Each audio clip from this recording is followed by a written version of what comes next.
Ginawan ko na nga ng tutorial to me dahil madami na nga nagtatanong kung paano ko to ginawa at pwede daw ba pagawa ng tutorial. So, ganito siya mga 2.5 cm. Then, kung yung cupcake na centerpiece.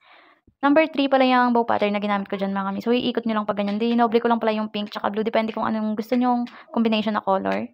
Tapos, ganyan lang mga mi. Panoorin nyo na lang kung paano ko siya ginawa. Lalagyan lang natin ng clip para hindi makalas. Pagkatapos, ayan, kukuha lang tayo ng pang layer sa taas.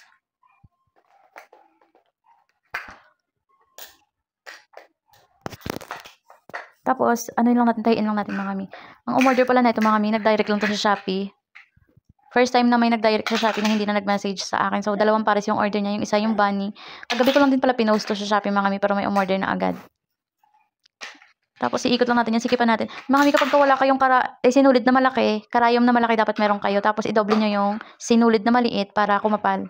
Tapos, ayun, pwede na yun siya kasi minsan ganun ginagawa ko.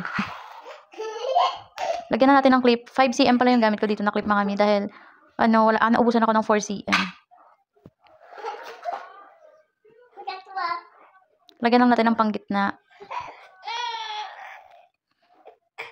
Ang gamit ko pala dyan mga mi panggitna, 5 cm yan. Tapos ganyan lang, tinupik ko lang. Panoorin nyo na lang mga mi kasi nahihirapan ako mag-explain kung paano ko yung ginawa. Tapos ganyan lang siya. Iglo lang natin.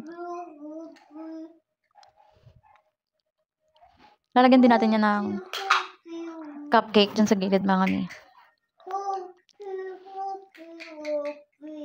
Ayan, tapos ang kabila din, lagyan natin ng cupcake. May pala yan mga mi, may rhinestone pa yan. Lalagyan natin ng rhinestone. Mga mi, kapag bibili kayo ng rhinestone na ayan, yung na yan, yung tawag dyan, rhinestone.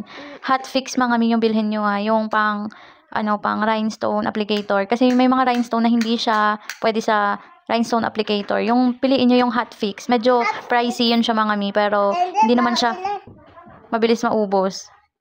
Matagal naman siya maubos mga mi, lalo na kung maliliit lang naman yung gagamitan. Madali lang pala gamitin ito mga mi. And nakakatuwa kasi kahapon may isang umorder ng ng rhinestone applicator sa affiliate ko. So nakita ko doon, may isang umorder. So may nabudol akong isa. Inaabangan ko na lang baka bukas meron ulit magpabudol na kayo. Lalagay ko yung link sa comment section ng rhinestone applicator mga mi, tsaka yung hot fix. Ayan, yung hot fix rhinestone. At hanggang dito nga lang mga mi. Salamat sa panonood. Pa-like and share and follow naman mga mi para updated kayo sa susunod na tutorial natin. Bye!